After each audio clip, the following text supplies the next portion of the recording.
This is the cheapest Ferrari 458 in the world. And for quite obvious reasons. I won this car at auction, and at first thought, I thought it might be an easy repair.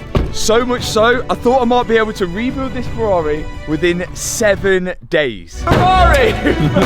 Oh no! Oh my god, did we just waste 5 days? But this was going to be a huge challenge. Today is Sunday, the 7th of September. Let's see if we can do this. This is going to be my first ever Ferrari. And what a Ferrari this is. The 458 is a successor to the F430, which we've already previously rebuilt and then I gave to my dad as a surprise.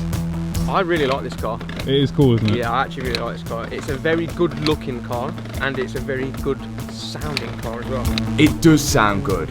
And that's because this is one of the last naturally aspirated V8s Ferrari ever did.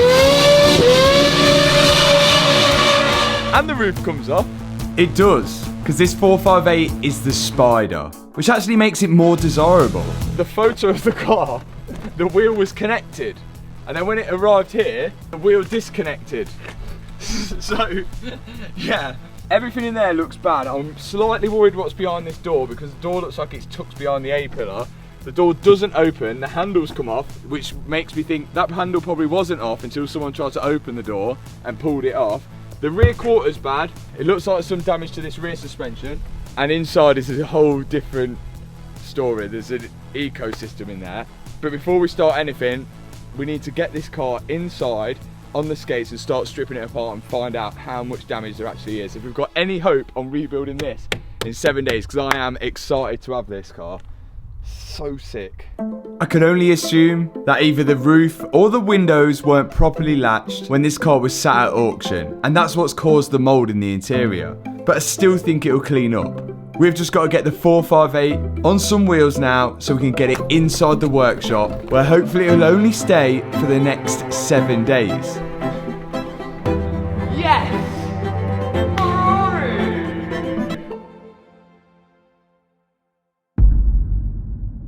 First things first, this car was sold as a non-runner, and there's no reason why this car shouldn't run because none of the damage is at the engine.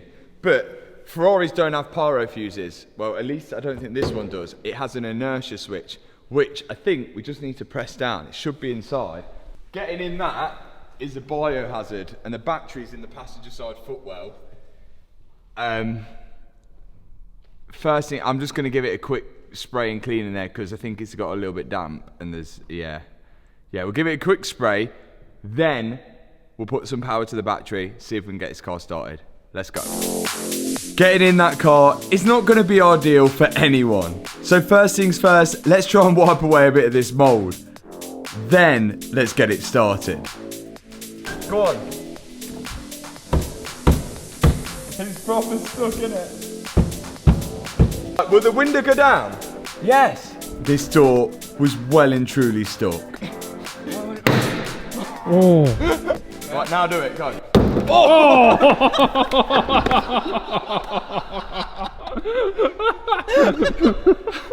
But with a bit of force, it finally opened. Yeah. And to let the interior air out even more, yes! We managed to get the roof open. Yeah! With the roof off and the 2 doors open, we've now got much better access to the back of the seat and the rest of the interior that we need to clean out. But I do need to inspect the damage on the inside of that passenger door, but we can do that later. For now, let's try and get it started. Just here, just there, that is an inertia switch. And what that does, when the Ferraris have an accident and the airbags deploy, that pops up and cuts fuel going to the engine to try and stop fires, like a pyro fuse. All I have to do is press it down. And now, if we've got enough battery power, the car should actually start. This inertia switch is pretty clever. The switch is always pressed down until it takes a hit. The switch activates and now this button is in the up position. And when the button's in the up position, it cuts the power going to the fuel pump to prevent fires after an accident. 16,000 miles. She's new. It's brand new. It's literally brand new. It's good.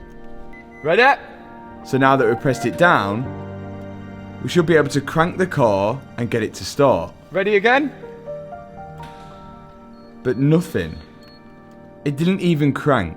The jumper pack was saying that the battery that was on the car was completely dead. It was so bad that it almost wasn't registering. So I went to work at removing it, then I can order a new one, and in the meantime, I put the jumper cables directly onto the connections which would usually go on the battery. And then Liam connected the other side of the jumper cables Here we go. to our slave battery that we had in the unit. Action. But still nothing. So alongside the slave battery, we had the jumper pack on it as well for extra power. Come on. Key on. And foot on the brake. And engine start. But again, nothing. I don't think these have got a pyro fuse. The only thing we can do is wait for the new battery to arrive. But then if we strip it, then it might start after the strip. I don't think there's a pyro fuse in it. To eliminate that we had any resistance in those jumper cables, we decided to put the slave battery that we had in the unit and connect it directly up to the terminals on the car instead. That's a full-on truck battery in there now. Like an absolute diesel beast. Ready? Ignition. Ooh, sound good. Sounding better. Silly beeping. Come on! Oh, that did more? It definitely did more. Still not going. Oh! Yes! It went! Yes! Oh my god! It's smoking!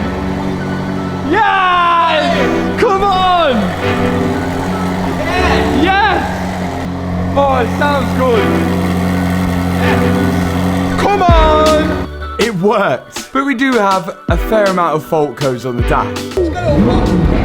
Ah! Yeah! That's a standard exhaust. Well, at least I think it's standard. What's doing what?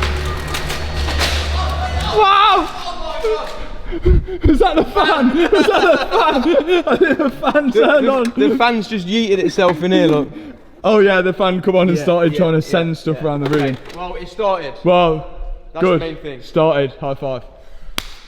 Good news. Right.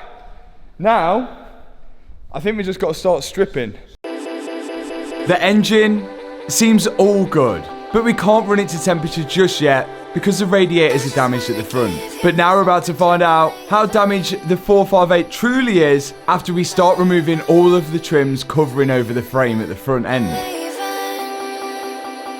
Out comes the tub, and now we can start seeing the frame.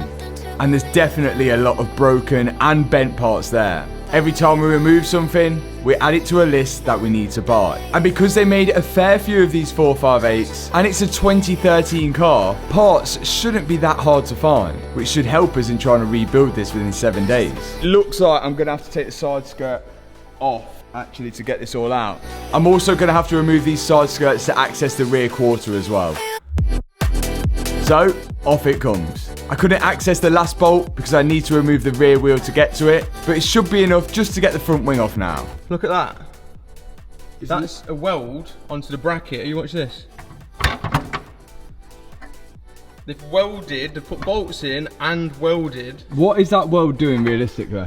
to hold that in. Look. Yeah, but like, what is that doing? That did nothing.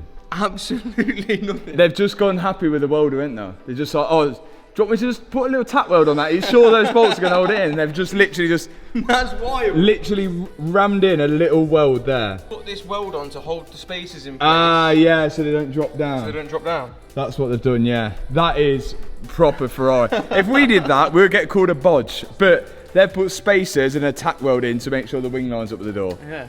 Nice. This is the first time really we've done any kind of structural work to a Ferrari. On my dad's one, mainly it was rebuilding the engine and gearbox, and a lot of the body panels are okay. So now we're finding it quite interesting how this car is built together. And it's very Italian, unlike the Lamborghinis, which have their Italian quirks, but are essentially just built by the Germans now. Whoa! Well, there's no aircon in that anymore. Professionals have been in and let the aircon gas out. If I'm honest, I didn't think there was any in because look at the state of the radiator.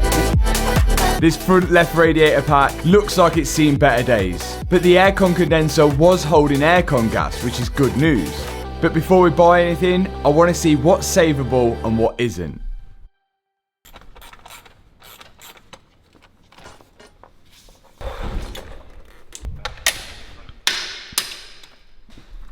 Well, it's safe to say the welds on that are interesting because I barely touched that. I kind of feel like it'd be better, there'd been better gluing that on. Do you know, like when you think of Ferrari, you think of like really high quality? Well, like, look at that. So this is welded on, but the weld is like literally only a little dribble. They're not actually complete welds. And that literally holds your front end on. Yeah, it holds a wing on. That, and the bonnet. That's mad. Look at that. Blob, blob, blob.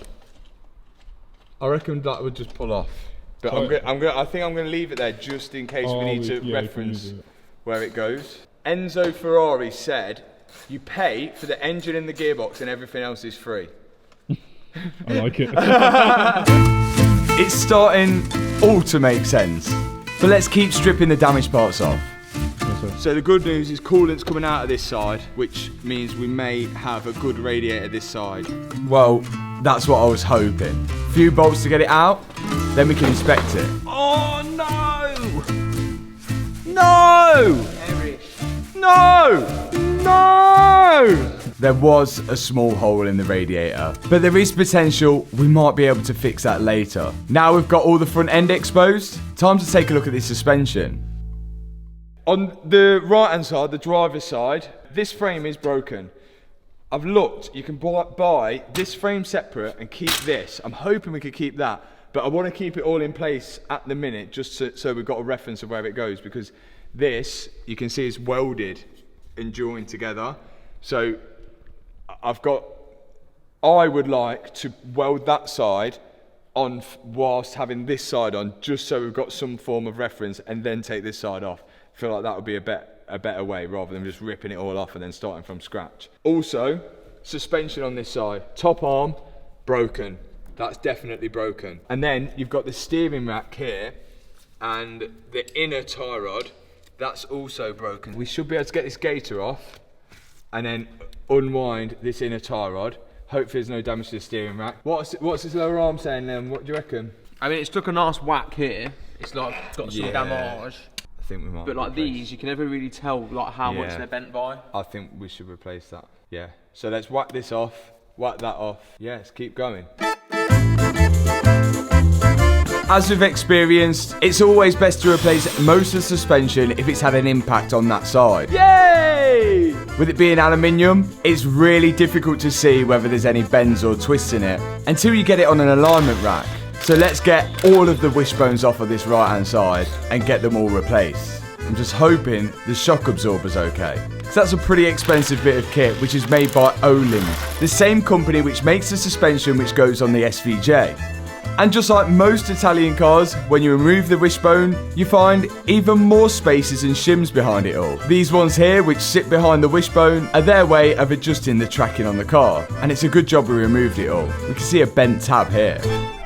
Oh no. What? Oh no. Is it broken? The steering rack's bent. Oh, it Look is. at it. Look at that. Oh no. Is it really bent? Yes, it looks like a banana. £1,124.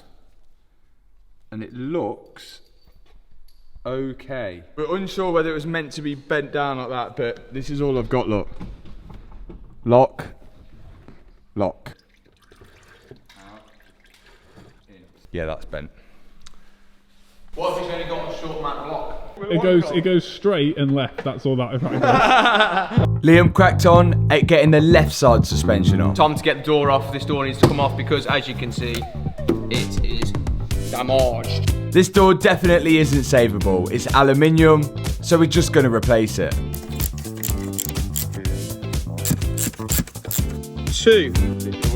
Yeah. which means we've also got to find a door for sale. And with that off, it looks like that's all for day one. Today is Monday, and if we've got any chance of getting this car done by the end of the week, we need to get the seat belts out, because instead of buying new ones, we can get these reset. These are locked out because someone was probably sat in here when the airbag's deployed, and that holds them back in the seat to stop them from getting an airbag to the jaw. So we got to get these seat belts out, which means seats out, panels out, both sides. Then we can send these off, and hopefully they'll arrive back by the time we start building this back up. Let's get them out. The good news, there's only 2 belts. It's not good. You can't drive a car like that, can you, Matt? No. The bad news is that they're pretty difficult to get to. First thing we've got to do is remove the seats. There's 4 bolts holding them in, and once I can lift it up a bit, I can unbolt the seat belt from the actual seat and remove that part. Then I'm going underneath the seat to disconnect the electrical connection, and after that, I should be able to pull the seat out the car. And same on the other side. And while the young lads are doing that, the older lad is going to take the steering rack out. You're not that much older. Yeah, he is. And my dad got on with removing the steering rack, which was bolted to the chassis of the car, whilst me and Liam started removing all of the trims which were covering up the seat belt. We had to take the roof down again so we could access some bolts to take out the lever, and now we can see where the actual seat belt mounts inside the car. There's 2 bolts holding that in, and just the electrical connector to remove from it. Oh. Ooh. Ooh. Have you just broke that? No, they're not broken. No. Broke? That looks like it's broke. Is that broken? No. Is that broken? He took yours out? Not yet. I'll watch her. I'll watch her. After I'd fixed the electrical connection, which apparently I broke, Liam decided he didn't want to touch the electrical connection on the other side and let my dad do it. And again, that one dropped to pieces as well. But luckily, they're both fixable. Then the seatbelt can come out. And this is the explosive part that we're going to be resetting. All we've got to do, pass them over to the seatbelt lady, and she'll post them to the airbag team. What's going on down here, Tony? Do you know how old I am? Right, we're taking out the column bolt, which is in there, look. Can you see that bolt, look, that I've undone? Yeah, I can see it. Yeah. No, well, that's what's coming out next. This will disconnect the steering column from the steering rack. Yay, there it is. That will allow my dad to pull away the steering rack and remove it from the car. Because that is definitely bent. Rear quarter, we're not going to start hacking at this just yet because we don't have the new one or second-hand one which I've ordered.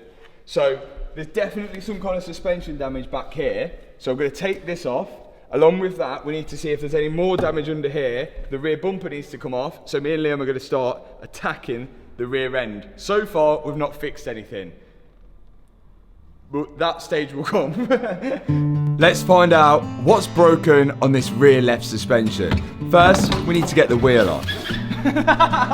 And we can see the top arm is clearly bent, and also the rear towing arm is bent as well. Luckily, this car doesn't have any rear wheel steer, so these arms should be pretty cheap. And you can see on the right hand side, that's how it's supposed to look. I removed the arch lining to see if there was any more damage behind it, and unfortunately it does look like some of the frame is bent, which holds the quarter on as well. Then I removed the other part of the arch lining, and that gave me access to the bolt that I needed to undo to finally remove that side skirt away from the car. And looking under this side of the car, it doesn't actually look like there's any hidden damage there, which is good. Next thing we need to do is remove the bumper, and to do that I've got to undo the diffuser first. I've undone the bolts and Liam's pulled it out the way. We didn't get to look at because this brake disc has also got us crack in it here, look. Yeah, we're gonna need a brake disc. Not good. Not ideal. We know how expensive these carbon discs can be, and we also know how fragile they are. So it's definitely worth inspecting them just to make sure. Now that we've got the bumper off, we can start removing some of the engine cover. And we're slowly finding more and more quirks of this Ferrari. No way. Like all the spacers and washers that Ferrari use when assembling it to make all the panels line up. With the bolts removed, we can pull off the rear panel, which revealed to us some damage to the frame at the back. But we're hoping that's all of it. We think we are fully through all of the damage. I hope. One side suspension off eBay, second hand, £750 for the lot. Bargain. Other suspension, £1,050 with the shock absorber, which we don't need, but now we've got a shock absorber, which we don't need. Let's get fitting them. Finally, we can start actually fixing things. Starting off with the front right suspension. A nice simple bolt off, bolt on job. And same goes for the left side suspension, which I'm doing here. I definitely think this car's worth getting ice blasted afterwards, just to make it look like brand new, but we can get to that later. Now, all my dad needs to do is put the caliper on and the brake disc, which we should be able to reuse from the front right. Or so we thought. Any damage? Oh, yeah. Oh no! Oh! And unlucky for me, the front right brake disc had cracked as well. There's no getting away with that. So another brake disc is going to need to be ordered. Steering rack's arrived. But also, I've got to explain to you why this suspension isn't built up, because this little bracket that holds the brake pipe in position, Bob needs to get access to that area. I think it goes, I don't know. Right, so let's see if we can get this in then. £1,200 later, and we have a second-hand steering rack. My dad's going to be the one to fit this because he was the one to remove it, so he should know how it fits in. It's in! Once he's got it in place, there's 2 bolts each side holding it to the chassis. He's got to tighten them up. Then the track rod end can slide into the new wheel hub on the right hand side. Yeah, he did! And he can jump inside the car and connect the steering column to the steering rack. And put the pinch bolt in to hold it all together. Oh, done! That's fully right. Centre. Fully left. One turn. Normally it goes more than one turn, doesn't That's it? good though, isn't it? So I bet the steering's really... Pointy. One steering rack fitted. And the right side suspension is on as well. Good news. Now it's the brake pipe, this one. It's a little bit perished. Where's it perished? Well, there, because it's not supposed to be that shape. And also, it's pulled it down. It should look a bit more like the other one. Can you see it? Yeah. Super duper. Let's get it off. Now, we should be able to save some money repairing this brake pipe as well. My dad's removed it from the car, and then he's going to be able to make a new one. And whilst he does that, I've got these door cards to deal with. You can see they're broken at the top where the airbags have blown out of them. So I've got to unbolt the door card and remove it so I can access the airbag to replace it. And then I'm hoping that I can get the door card repaired and not have to buy a new one. Yes, Liam, yes! Oh my dear God. There was loads of bolts holding this door card in place for no reason whatsoever. So whilst I got unbolting all of them, my dad started to make his new brake pipe. First off, he needs to find out how long it needs to be. So he's putting the old one next to it to figure out that length. Then he's using his cutting tool from about 1940 to cut the pipe to length. After that, he needs to slide his fittings onto the pipe. One side of this pipe is already burred out. He's just got to do the other side. He clamps the pipe into this tool, then uses this other tool, again from about 1940, to burr out the edge of the brake pipe. That way, you get the perfect brake fitting, which will fit onto the rubber brake hose that goes to the brake caliper. So we can say bye to this old one. Back at the door card, we've just about removed it. And we're going to be sending this away to the trimmers in hopes that they can repair it and retrim it. All this is good, but the door is bad. So what are we going to do? Well, ideally, we need to put this on a new door. And I think there's a surprise! Oh, he's got a new door! This was £300, but it does have a bit of damage. Oh. So, the guy was actually having his car valet parked, don't know where, can't remember where he said where, and the valet driver knocked his wing mirror and did a bit of damage to near where the wing mirror mounts on this on this door. So I don't know if you can see, look, there's a small little dent there. The valet driver did that, and he claimed through his insurance. For that little dent? Yes, because he's a Ferrari owner. That's what Ferrari owners do. Perfection. Right. Perfection only.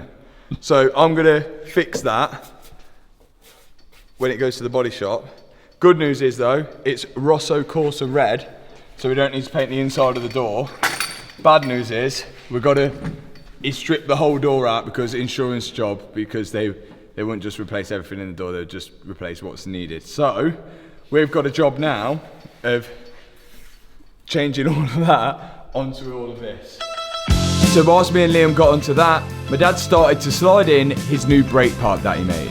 Now this isn't the correct way of bending brake pipes, but my dad's done it for years and it's worked. As long as you don't kink it, it should be fine. The top side's fitted, but the bottom side we're not sure where it needs to twist or turn, so we'll leave that for later. In the meantime, both door cards are removed because both of them need to go to the trimmers. And I've just about got the old door stripped apart. That door is fully stripped, and that door, I don't think we'll build up just yet because it will have to be repaired and painted, but that is stripped for now. And the good news, loads of parts have arrived, most of them being second hand, which saved us a fair bit of money on this, and it also allowed us to get the parts quicker in hopes to still get this car done within 7 days. First thing I'm removing is this top arm of the rear suspension. 2 bolts hold it to the chassis, 1 bolt holding it to the wheel hub. This thing is completely bent. So on goes the second hand one, which wasn't too expensive. I'm going to do up the 2 bolts which hold it to the chassis, but leave out the nut and bolt which holds it to the wheel hub, because my next job is the rear towing arm. This bolts directly to the chassis as well. 2 bolts hold that on, and then there's 1 nut and bolt which holds it to the wheel hub. This is an adjustable arm which winds in or outwards, so you can get the perfect wheel alignment on the rear wheels. Now I can fit the new one in place. Nut and bolt it onto the wheel hub, and then slide the 2 bolts in which hold it to the chassis. After that, I can bolt it all up. Next job, I've got to remove the brake disc, which means off comes the brake caliper. Then there's 2 bolts holding the brake disc to the wheel hub, but the handbrake's going to stop me from pulling the disc off. I need to get the handbrake off, the electronic handbrake off, but we need brake pressures to do so, and we've got both front calipers off, which is a bit hard to do, so let's see if it'll come off. The car's not letting me release the electronic handbrake because it's not sensing that I'm actually pressing the brake because there's no brake pressure. But luckily there is a manual override. There's 1 motor on the back which pulls the handbrake caliper tight to activate it. And my dad can put an Allen key in there, twist it, which will loosen off the cable which tightens the handbrake on. This is actually quite a good way of doing it, because then when you go on the track and you get your disc boiling hot, you can put your handbrake on still, because the shoes here just expand out onto there and are not going to break your disc or warp your disc, because your handbrake isn't clamping to the disc, it's clamping to the inside of it. Pretty clever by Ferrari, but BMW also did it as well. Don't know who did it first. And this disc is completely toast. Cracks in 2 places. But yeah, as you can see, the handbrake part of it is actually in the middle of the disc. To prevent any heat warping, I can slide on a second hand disc, then the brake caliper again, and that should be the rear suspension, all complete and fixed. Matt Armstrong and his team has asked me to come up to HQ to sort out the new Ferrari that they just bought. The structure on the passenger side front is all damaged, and my job is to put it back so they can put the panels back on it. Let's see what we can do. It's time. The myth, the man, the legend is here. Bob from the machine shop is going to start welding this on. You have to figure out where it's going first though, because that's bent. Yeah. And usually I measure off that, measure off the opposite side, but the opposite side's all bent, so I can't. We're gonna have to freestyle the whole thing, like, because at least we know this is in, but yeah, all this is just mounting the wing. So the wing and the headlights could be all cattywampus when we put them in, but there's so much movement and shims on the standard Ferrari stuff that we could actually make it better. So we'll just let Bob figure that out, and whilst Bob's doing that, we're gonna start having a look at the rear quarter. Let's go. This is gonna be a super hard job without any measurement, but we've got no other option, so we're gonna try our best. But the first thing Bob's gonna do is weld on that little brake bracket which holds the brake hose on, because once he does that, I'll be able to fit the rest of the suspension on that left-hand side, including the brake. Bob's using a TIG welder for all of this welding because it's aluminium, and it's a lot more specialist than doing the MIG welding, which I've done before. I'm hoping eventually I'll be able to learn how to TIG weld, but right now, Bob is the man for the job. This is really technical stuff. This part here is to hold the wing on. Bob's just going to tack it into place. Then we're going to measure from a fixed point on the left-hand side of the car to the other wing holder and then across diagonally to make sure they both sit in the same spot. They are the same. They are the same. Whether that's right, we don't know. But I remember the bonnet and the wing lining up still okay on that side. We're taking reference off that left-hand side, but we are unsure whether that's moved or not. But it's the only thing we can take as reference for now. As for this lower part, we've got no reference to go off there because both sides are bent. So we're just going to go off looks there. And meanwhile, me and my dad are prepping the rear quarter. For that structure, which wasn't needed, but we got it free with the quarter panel. Just like you get the whole car free when you buy the engine of the Ferrari. This quarter panel we managed to buy second hand, and we got it cheap because there's damage in it. But it's more repairable damage than the damage that's on the car at the minute. And now that we've prepped this panel ready, we've got to get the quarter panel which is on the car off. And to do that, I've got to drill out each individual spot weld and rivet which is holding this quarter panel on. And whilst I'm doing that, Bob's continuing to weld the frame at the front of the car. Once the spot welds are drilled out, I've got to get my chisel between the outer panel and the inner panel, whilst my dad is grinding off a few more of the welds which are holding the quarter panel on. We've got to be careful not to damage the panel underneath, because the new quarter panel is going to be mounting to it. Oh, I enjoyed that bit. And things are looking good at the front end. The welds are even looking better than Ferrari welds. But now Bob's got to do the same on the other side. Ferrari! Ferrari! Behind there is a fuel evap system. So if it goes a little bit deeper, we'll go bang. There was a lot of cutting and destruction going off at this minute, but this had to be done to get this car fixed. We can be a little rough with the existing quarter panel because it is damaged, which does help us remove it.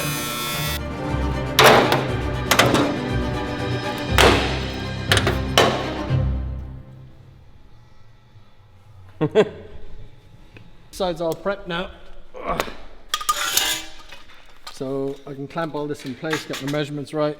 So we measured that side off this side, so we can measure this side off that side now. It's looking sweet, man. No. Time update. Last time we did a time update. It is 23:45. Nice.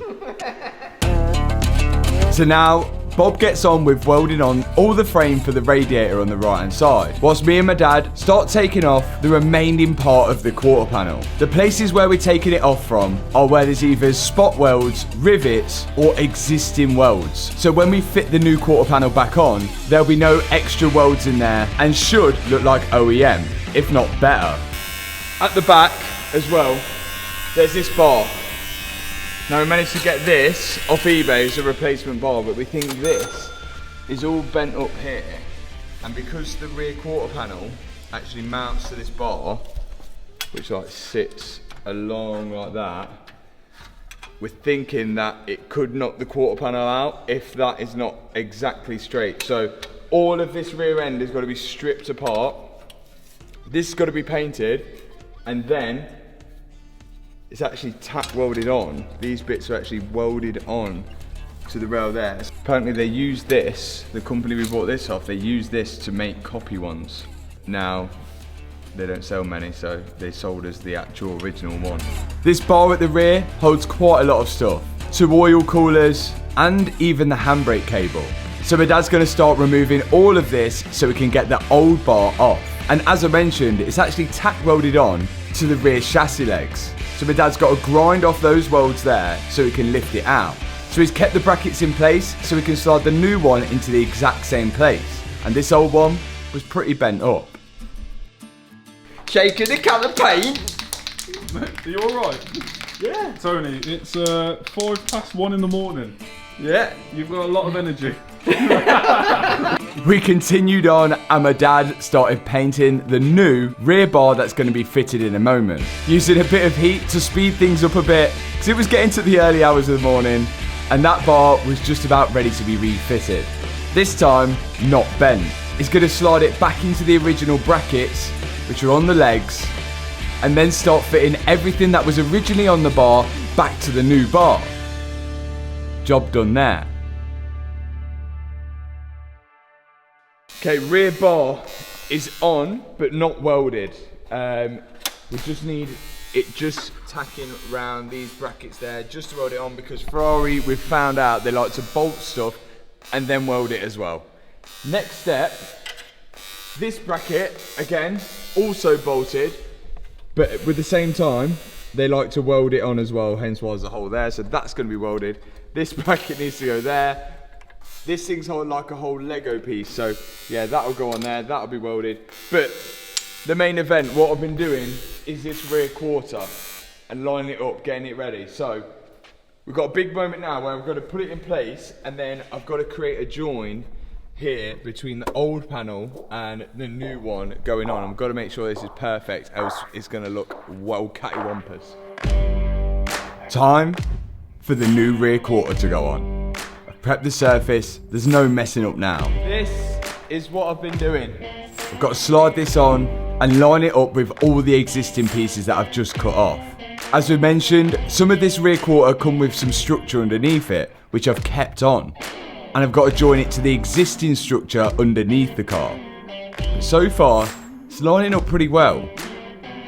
But I've got to clamp it down first to be sure. Quarter's now on, bolted up to the new frame bit at the back there. It is lining up pretty damn sweet. So I'm going to join it here on this bar right there, which is fine. There was an original Ferrari weld there, which we're going to replace with our own weld, which is going to be, I would say, better, but that would be in my opinion. But the main part here, which I'm worried about, is this area. So we've got the old panel and the new panel, and we've got to join them together without anyone knowing. Line the panel up, clamp it down, and then just literally be as careful as possible with this, run it down the new panel, the old panel, and we should have a perfect join between the two. Let you know there could be some mistakes here because it is 3:20 in the morning now. So this is the only place where there's going to be a weld where there wasn't before. But the idea is to hide it as good as possible by lining the quarter panels up perfectly, and then once it is welded, the body shop will sand it all down and join it up like you wouldn't even know. Now that I've cut the existing panel, the new panel could go back into place and bolt down, and I'm hoping the gap between the two is as small as possible. I may have cut it a bit big. Yeah, it'll take a bit longer, but it'll be all right. Bob's still going at it. So we just need to make sure everyone goes to the machine shop. 4:45 in the morning. Is it 4:45? 4:45 and we're going strong. Yay. This isn't very DIY friendly. No, not at all. What this car was meant to be, if it's crashed, finished with, Yeah. done. Like, it ain't meant to, it's meant to fold apart when it crashes because it's all aluminium, dead soft. Fold apart, absorb the impact, get a new Ferrari. Not meant to be fixed.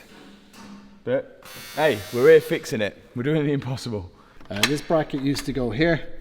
Obviously it's perished, so we've had to make a new one. So I've grabbed some sheet material and folded it up in the vise. And that's going to go on like that. So I'll tack it on, weld it up, drill a hole, bolt it on, done.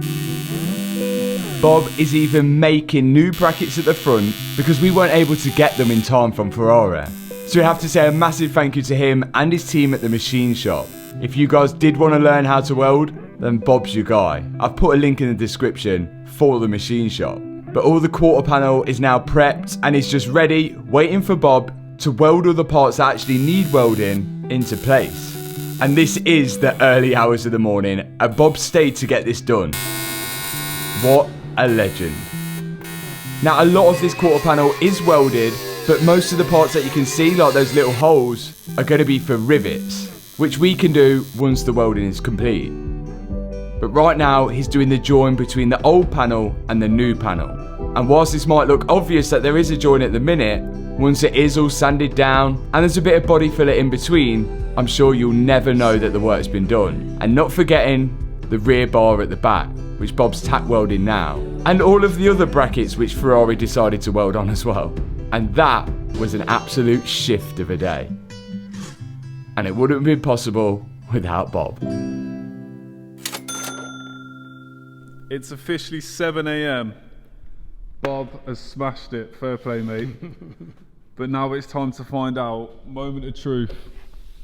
Are the panels going to fit? What do you think? I reckon they'll fit, yeah. I'm confident. You got confident? Yeah, I'm definitely confident. Yeah, easy. Well, fingers crossed, because hopefully we can now get this car built up and finished for the end of this video. Thank you, Bob. No problem. Appreciate you as always. Sorry, bud. Let's keep going.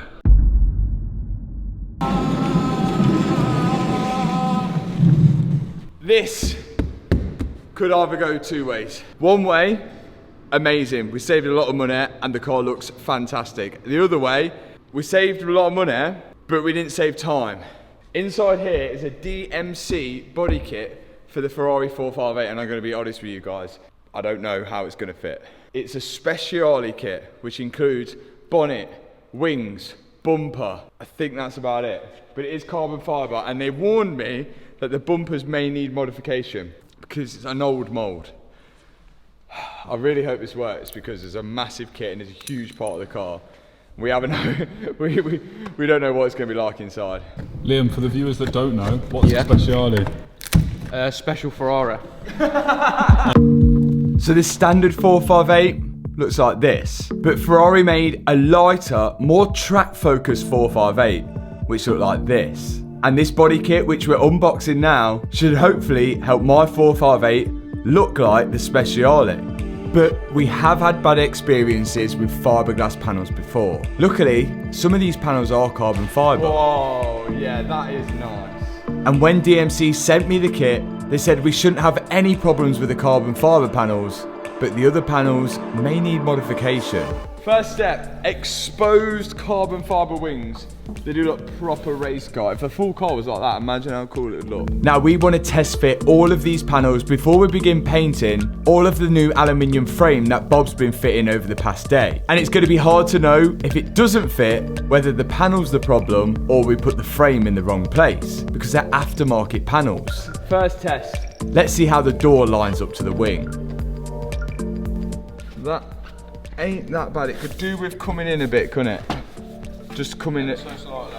Yeah, that's pretty good. So far, so good. Now, even if we bought standard Ferrari parts, it looks like they may need modification and a few shims and spaces to get them to fit right. Because when we remove the standard ones, Ferrari have put spaces in there anyway. So we have to take that in mind. It's not perfect, but we think we could get that perfect once all the panels are painted. But that's like give us enough confidence to say, right, okay, this is pretty much in the right place. That bonnet can go and be used. The next thing is the bumper, which DMC did message me and say it may need modification, but if it needs loads of modifications, of course, we're not a body shop. We ain't even professionals. We somehow just winged it to having a place like this with loads of tools and stuff. So having to modify a fiberglass bumper, it's going to be a tricky one for us. So if it needs a lot of work, we might just put a standard one on. Let's see how the Speciale one fits. Out comes the fiberglass bumper, which I have to say looks really good, but I'm pretty skeptical on how this is going to fit. Let's try and line it up with the wings that we've just fitted, but immediately I can see where the bolt holes are meant to line up with the front panel are slightly off. The holes line up, but to get the panel to sit flat onto the holes will be a whole different challenge. It's almost like the mould has shrunk a bit. Oh, it would have looked lovely. Oh, that would have looked really, really good. It would have looked good, apart from it doesn't fit. Like we could make that fit if we spent about 4 months on it.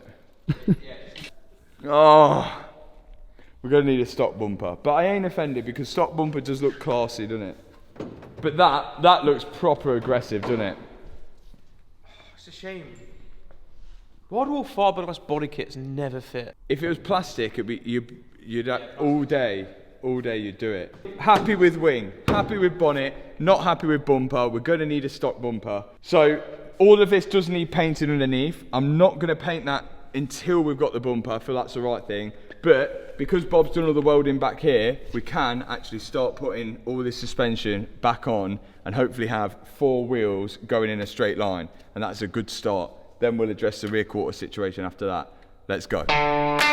Okay, let's finish off this suspension. We found that the front right brake disc is broken, so I had to order another one, which I managed to get second hand off eBay.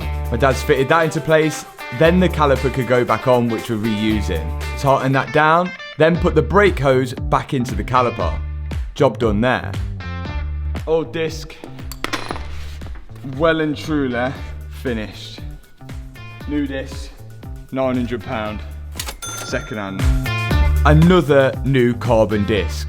Luckily, we've been able to get loads of second hand parts for this car, so we've saved money where we could. But these discs are pretty expensive regardless. Back on goes the brake caliper. And then the brake hose in the back of the caliper. Okay, both front suspension on. The wiring just needs some attention. We just need to repair the wiring for the brake wear sensor, which is this. This goes into the brake pads, and when the brake pads wear thin, breaks the circuit, puts a light on the dash saying you need to repair your brake pads or change them. But that'll be all the suspension on all 4 wheels. Looking good. Right, so the radiators, they slot in here, but we want to paint this before we put them in, and we don't want to paint it until we get the front bumper. So what we can do in the meantime is build up the radiator pack, and on this side it actually wasn't too bad apart from that hole there in the radiator. But we do think this hole might be fixable in our own way. My dad's using a skittle bag and some duct tape to block off one side of the radiator, then we're going to see how badly it leaks. Oh, it's coming out like a water feature! So because this radiator is plastic, my dad thinks he might be able to fix it with plastic. He's using a soldering iron and a zip tie to melt into the hole where the water's leaking out of the radiator. This might work. What do you think to the repair? To be honest, it looks pretty close to the rest of it. Just looks like you've dropped a bit of Targa seal on it. I think we can clean it up with a file. Yeah, I know, but I don't know if I like that. Do that? It's memories. Oh, little one. A little one. Almost. Just like a little pinhole round here, yeah. Right, bit more repair. My dad continued with the zip tie, melted it into the hole, before finally testing it again, where we think it works. I think it's alright. But... Okay, I think we're committed to this one being okay. That's good, saved a bit of dosh. Now, let's build up the left hand one, which was a bit more perished. One radiator pack ready to go in, but the other one, there's no fixing that. So I've got to dismantle this radiator pack, taking off the fan off the back and the aircon condenser off the front, and I've bought a second-hand condenser and a brand new radiator. Right now I'm bolting the condenser to the new radiator, then I'm going to attempt to use the old fan because I know it works, it's just a little twisted up. After that, the shrouding needs to bolt to it. But everything's looking good and we should have 2 complete radiator packs now. But we can't quite fit them to the car just yet because we need to test fit the new bumper. Here's our front bumper, right? I looked at it on eBay, I thought it was exactly the same. Turns out it is exactly the same but different. Here's our front bumper for the old one, which come off it. This is made out of plastic. This one, made out of fiberglass, more rigid. This one is for a road car. This one is for the Challenge race car and it has slight differences. One of them being it was cheaper, £1,500, not bad. But you can see here, look, it's completely flat. And on here, we've got a cutout, and that's for the bonnet lock. Because the bonnet lock is on the road car, but on the race car, it has latches like the SVJ to remove it. So first thing we're gonna have to do before we do anything is cut out that to even test fit this bumper. So We're not sending it back as soon as we do this. So Liam's got the Dremel out and he's going to cut out the original bumper to use it as a stencil to cut our new bumper out. He's overlaying onto it. Then he's going to mark it with a pen so he knows where to cut. And then get the Dremel out again so we can cut the hole for where the bonnet lock goes. Somehow we've ended up with another fiberglass bumper. But because it's a genuine Ferrari one, I've got more hope. So now that Liam's cut the bumper up, we're going to slide it onto the car and see how it lines up with the aftermarket carbon wings. And so far so good. It's pretty close. It ain't bad, is it? It's not. No, it's better than the other one. It's not far off. It ain't far. I think we can make it work. It's a lot less work than the other one. There's grills to go in, like here and stuff, but I think we might be able to make it work. Here we go. 2 headlights. This one has a broken tab, but it's all I could find. Whoa. Oh, it's got a little scrape on it as well. Could probably polish that off. And the left side one is a new headlight. Headlights are never cheap to buy, but it's something we couldn't avoid with this Ferrari. We've just got to hope both of them work, because as we know, the newer the car, sometimes they need coding to it. New headlights are in. I'm not going to put the bumper on for a very good reason, which you're going to see in a minute. We don't want any more bad news, which we'll explain in a minute. So we want to see if the headlights actually work, because these were not cheap. Let's get the new battery, which was £120, on the car and test these headlights. A new battery is a must. The old one was completely dead, and it wasn't the most expensive thing in the world. We're on. Oh! Yes! Sides. Yes! They work. They look quite cool as well. They do look good. That's good. Good news, they're working, and look at this for good news as well. Check this out. This car come with a warranty card. Not that we'll have it anymore, but inside here, I've got the full service history of the car, which you don't normally get with an auction car. Look, we've got like 2015, 2016, every time it's had a service. And the last service it had in June, the 12th of June, 2024. And when I put the registration plate of the 458 into car vertical, I can actually see that this car was crashed. Yeah, it was August. So it got serviced in June, and then 2 months later, crashed. And marked as a category S, which is structural damage.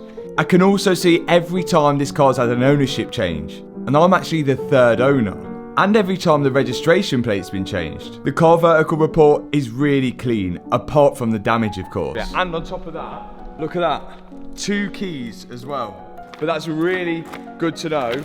And also, I can see that everything lines up, like all the mileage and everything like that, with car vertical. This car is now scarred for life, because no matter what we do with this car, when you put the registration plate into car vertical, we'll always see that it's a crash damaged car. And you guys will be able to see that too. Sometimes, if it is a crash damaged car, you might even be able to see the photos of when the car was auctioned off at the car crash auction website, like this car that's on screen now. So, if you want to check your car out, click the link in the description box below and use code MATT for discount on that check to see if your car has had any hidden history or any crazy previous ownerships or any mileage fraud or it's ever been exported. You can find it all out with Car Vertical with the link in the description box below. Right. What's next? Bearing in mind now, we're on the 5th day. Well, technically we're on the 6th day. It's just clicked over onto the 6th day. We just clicked over onto the 6th day of working on this car, and it really doesn't look like we've got far. This quarter panel still needs to be all plug welded on. Literally, it's just tacked on for now, but it is on. It's got to be repaired. There's rivets that's got to be put in and everything like that. It's not fully on just yet. This is where it's going to stay. It just needs to be properly secure. What I want to do now is, just because I don't want any more bad news, I'm going to hang that door. And we'll just see where the door lines up with that Corsa, because that could be really bad. Right, please let this line up. We know all these hinges have been molested, so they have moved a lot. So, like, let's not jump to conclusions straight away.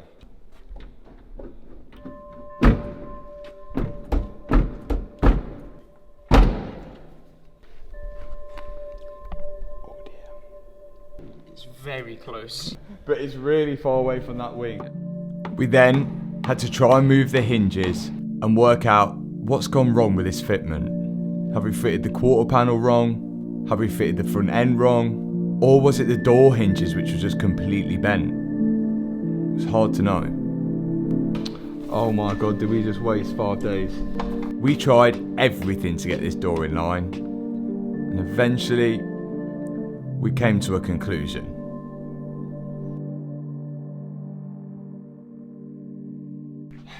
Okay, door's on, which is good, and it does open and it does close.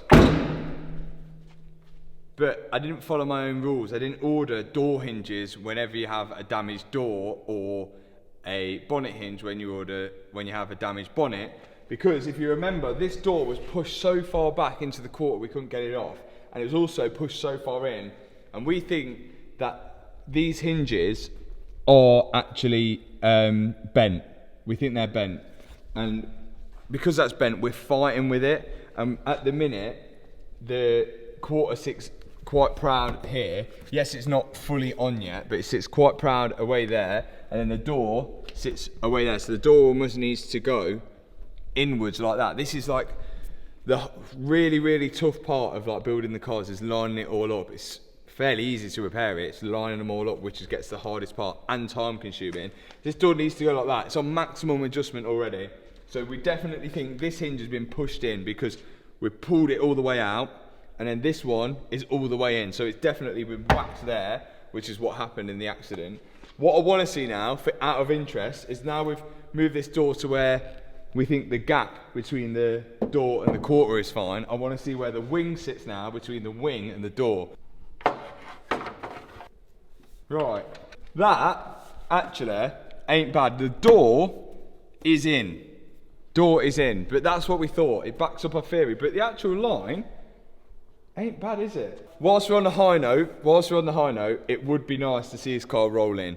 And the old wheels were absolutely bad, and I've got some new ones. I just really hope that they're gonna fit. Let's get them out. Incoming the wheels! I got genuine Ferrari alloys. Speciale alloys, because I thought we was gonna go for the old Speciale look. But I thought, worst case, if we're not, the wheels are still cool. We managed to get the wheels off eBay. We got the tyres from Wheelmania. Thank you to Wheelmania for the PS4s. They look sick. Let's get these on. If these wheels fit and the car can then be taken off the axle stands, it's safe to say we've made some progress. And so far, they're looking good. Let's take the car off the jacks.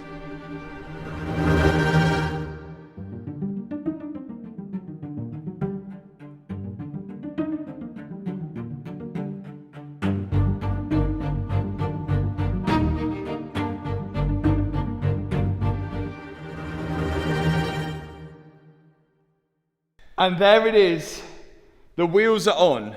And the bad news is, we put the headlights in and then quickly realised that the headlight here, to line up to that hole there, it needs to go all the way over. It needs to go all the way over that way. So that must mean that this frame is too far that way. And because we had never had any measurements, it was literally pure guesswork. But again, it's not structural, it is just to mount the wings and the radiators. And because we're not confident where this actually is, without getting the readings off another Ferrari, or maybe Ferrari will give us it, probably not. We don't want to paint this bar, we don't want to paint any of this, because if we have to cut it, then we're going to have to repaint it again. And because we can't paint it, we don't want to put the radiator pack in place, because if we put the radiator pack in place, we have to take it back out to paint it.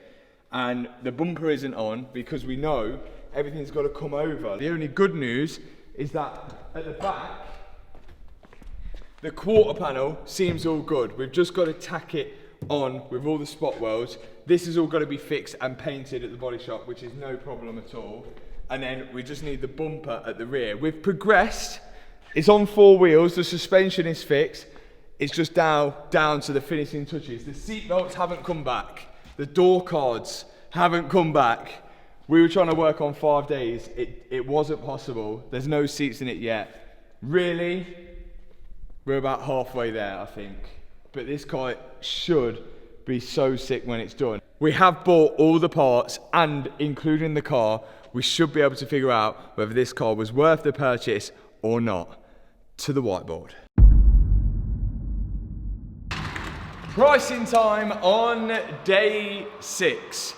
The 458 cost me £58,000, making it the cheapest one I could ever find. And if you've been tallying up the parts cost so far, you would know that it has cost £24,078 so far, which brings the total cost right now to £82,076. And the cheapest one on the internet right now is £126,000. It's a black one, not a red one. Well, it's partly red. And I know we still have 2 days left of the 7 days that I wanted to be able to rebuild this thing. But we're gonna need more parts and more welding. And today is the weekend, so we're gonna have to call it early. But if you're excited, as I am, to see the 458 rebuilt, now's a great time to hit the subscribe button, hit that thumbs up button, and I'll see you in the next video. Peace out.